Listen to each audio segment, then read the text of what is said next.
नमस्कार, मी संजय वरकड. आपण पाहतात न्यूज यात्रा. आज आपण अत्यंत वेगळ्या विषयावर चर्चा करणार आहोत. हा वेगळा विषय खरं तर चिंताजनक आहे, भीतीदायक पण आहे आणि राज्यामध्ये भारतीय जनता पक्ष सत्ता स्थापनेसाठी कोणता प्रयोग करू शकतो याचा वेध घेणारा सुद्धा आहे.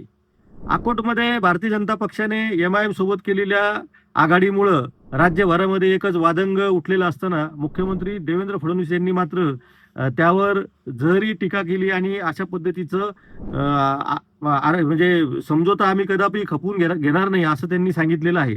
अंबरनाथमध्ये तर चक्क काँग्रेस आणि भारतीय जनता पक्ष एकत्र आलेला आहे. त्यामुळं आता भारतीय जनता पक्ष सर्व पक्षांसोबत कुठे ना कुठेतरी युती आणि आघाडीमध्ये आहे असं साधारणतः चित्र आहे. एकेकाळी तो उद्धव ठाकरेंच्या पक्षासोबतही होता. राज ठाकरेंनी कधीतरी त्यांना बाहेरून पाठिंबा जाहीर केलेला होता किंवा बिनशर्त पाठिंबा दिलेलाही होता. त्यामुळं भारतीय जनता पक्षाने कोणत्याही पक्षासोबत आघाडी किंवा युती किंवा मदत घेतलेली नाही असा पक्ष राज्यामध्ये शिल्लक राहिलेला नाही. आता आगामी काळामध्ये आपण जी मुख्य चर्चा करणार आहोत की मुंबई महानगरपालिकेमध्ये बहुमत कुणाला मिळणार. आता खूप गाजावाजा करून प्रचार सुरू आहे. परंतु धक्कादायक माहिती अशी सुद्धा येते आहे की राज ठाकरे आणि उद्धव ठाकरे यांनी नगरसेवक निवडून आणल्यानंतर जर हे नगरसेवकाचं एक पॅकेजच भारतीय जनता पक्षासोबत गेलं तर काय होईल. कारण शेवटी विकासासाठी आपण भारतीय जनता पक्षासोबत जातो हे एक वाक्य खूप गुळगुळीत झालेलं आहे, मुळमुळीत झालेलं आहे, तरी ते जस्टिफाईड होत आहे, पटत आहे लोकांना ते सांगितलं जात आहे आणि लोकांना ते पटायला भाग सुद्धा पाडलं जात आहे.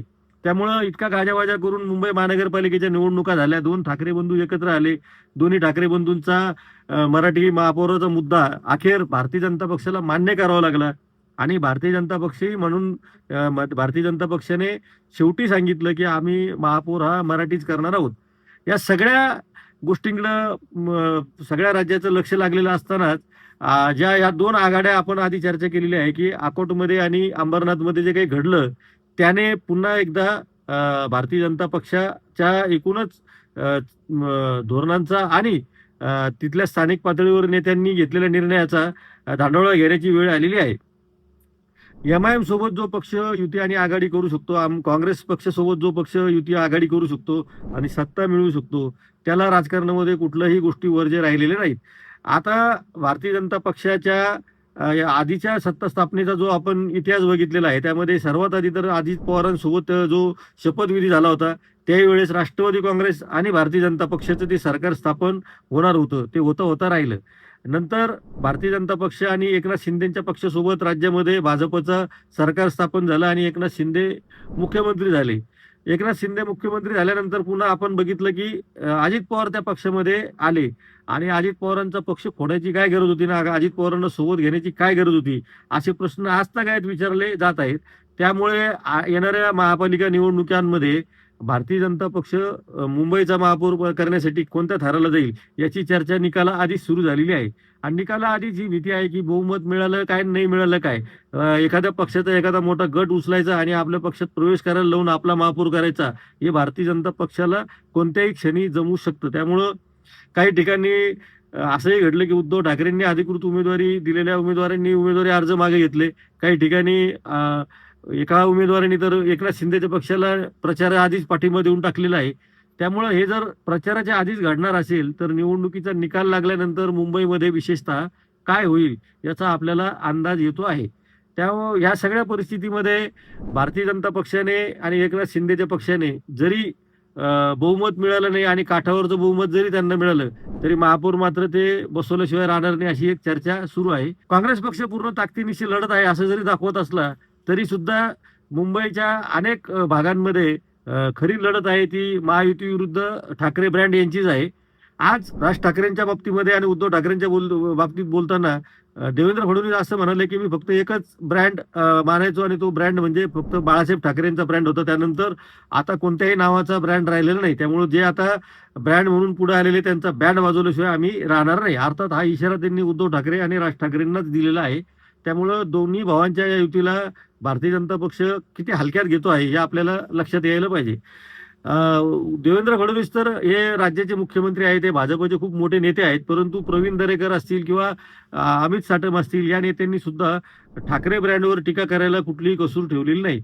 नवनाथ बन सारखे आता नव्याने पक्षाचे प्रवक्ते झालेले पदाधिकारी सुद्धा या मैदानामध्ये महापालिकेच्या मैदानात उतरलेले आहेत आणि ते सुद्धा ज्या पद्धतीने भाषा वापरत आहेत ती पाहता भारतीय जनता पक्षाची एकूणच या सगळ्या निवडणुकीनंतरच्या हालचालींची तयारी झालेली दिसते आहे.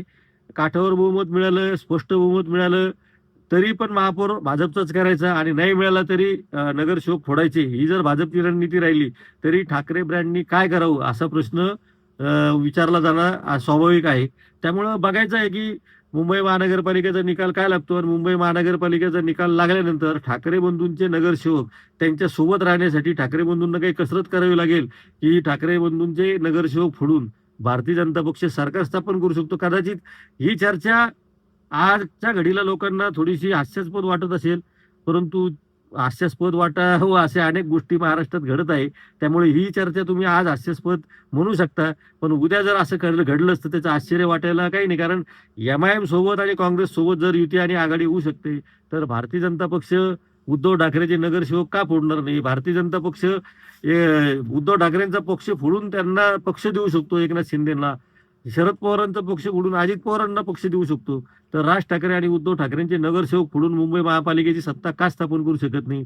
आज कदाचित हे हास्यास्पद वाटत असेल, परंतु ज्या दिशेने भारतीय जनता पक्षाचं राजकारण चाललेलं आहे की हीच दिशा आहे. त्यांना कसंही करून सत्ता पाहिजे आहे आणि कोणी आलं तरी त्यांच्यासोबत जाऊन सत्ता स्थापन करायची आहे. एमआयएम आणि काँग्रेस हे तर त्यांचं शेवटचं पाऊल होतं, पण त्यानंतर पडणारं पाऊल हे मुंबईतलं असणार आहे आणि त्या अर्थातच उद्धव ठाकरेंचे आणि राज ठाकरेंचे नगरसेवक फोडण्याचं असणार आहे. त्यामुळे उद्धव ठाकरेंचे नगरसेवक आणि राज ठाकरेंचे नगरसेवक किती दिवस निवडून आल्यानंतरही त्यांच्या सोबत राहतात हे आपल्याला बघायचं आहे. आज हास्यास्पद वाटणारी ही चर्चा कदाचित तुम्हाला उद्या गांभीर्याने घ्यावी लागेल. तसं होऊ नये अशीच माझी अपेक्षा आहे. हा व्हिडिओ आपण हास्यास्पद समजावा असं मलाही खूप वाटतं, पण ते खरं ठरेल की खोटं याची वाट बघावी लागेल. तोपर्यंत या विषयावर आपण लक्ष ठेवून राहणार आहोत. आपणही आपल्या ला काय वाटतं या सगळ्या गोष्टींबाबत आपली मतं या चॅनलवर मांडू शकतात. असं का घडू शकत नाही या बाबतीत आपली मतं अधिक मोकळेपणाने मांडावीत असं मला वाटतं. तोपर्यंत आपण हा विषय असाच पुढे नेत राहणार आहोत. त्यामुळे आपण पाहत राहा न्यूज यात्रा. हे आहे आपलं चॅनल.